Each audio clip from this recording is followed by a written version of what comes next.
Selamat datang kembali di mata kuliah PHOP. Pada kesempatan ini kita akan membahas mengenai chemical hazard di lingkungan pekerjaan. Kita tahu bahwa chemical hazard ini adalah salah satu zat yang berbahaya karena dia dapat menyebabkan kebakaran ataupun bersifat reaktif dan juga bersifat toksik pada manusia. Namun kita tidak dapat menghindari di industri ada cukup banyak zat chemicals yang digunakan secara komersil, dan kurang lebih 1000 zat kimia baru itu ditambahkan atau secara komersial digunakan di industri.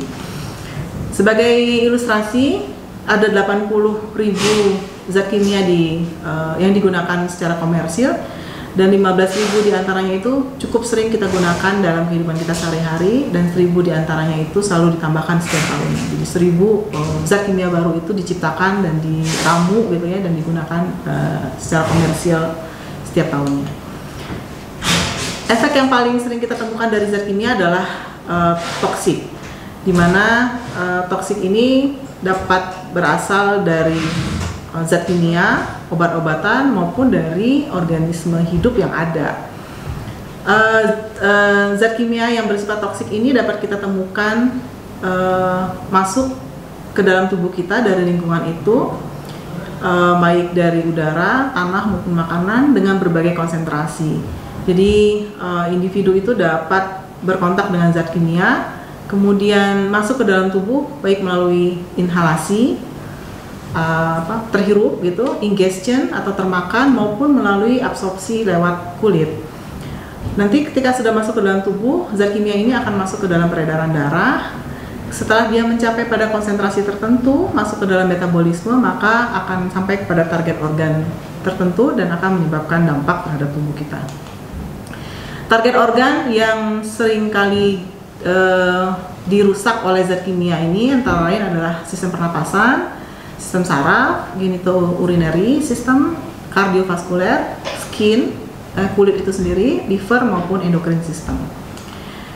Nah, faktor-faktor yang sangat berpengaruh apakah zat toksik ini dapat berdampak buruk terhadap tubuh manusia atau tidak dilihat dari satu rute dari zat kimia itu masuk ke dalam tubuh.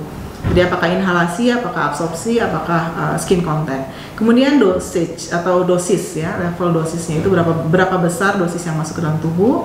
Kemudian kondisi dari host atau dari orang yang terkena, kemudian kondisi dari lingkungan yang ada.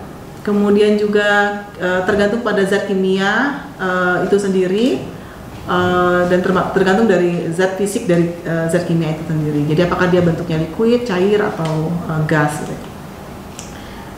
Hal-hal yang mempengaruhi tingkat toksisitas antara lain adalah umur, jenis kelamin, ethnic group, genetik, ya, status endokrin, apakah ada kondisi atopik atau tidak, nutrisi, status nutrisi, apakah ada fatigue atau tidak, kemudian apakah ada penyakit yang dipunyai sebelumnya atau tidak. Dan juga apakah sebelumnya juga sudah pernah tereksposur dengan zat toksik lainnya. Nah, kita lihat bahwa rute dari masuknya zat kimia ini ke dalam tubuh itu yang paling sering di tempat industri itu adalah melalui inhalasi, jadi terhirup ya. Yang bentuknya biasanya itu gas.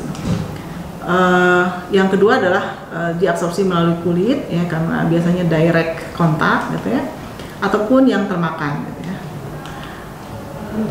Kita banyak temukan berbagai bentuk dari zat kimia yang ada di lingkungan, antara lain bisa bentuknya dust, fumes, mist, vapors, ataupun gases ya.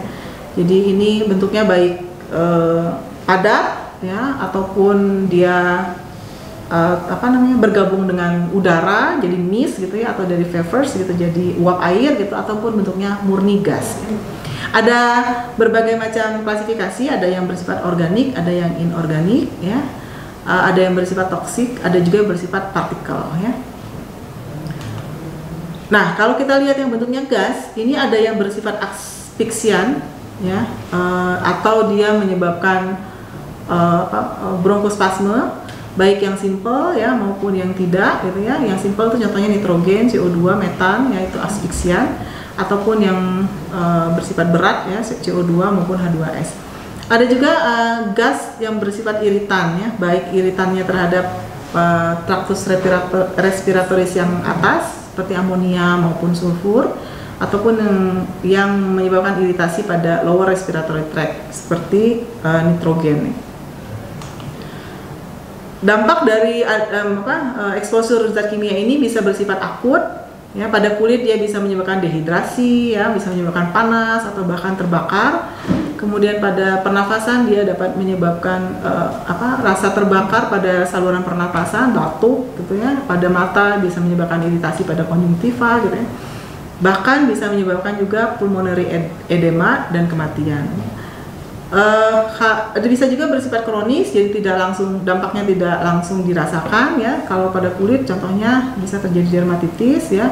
Kalau pada gigi bisa terjadi erosi pada gigi ya, maupun exposure secara jangka panjang bisa menyebabkan kanker.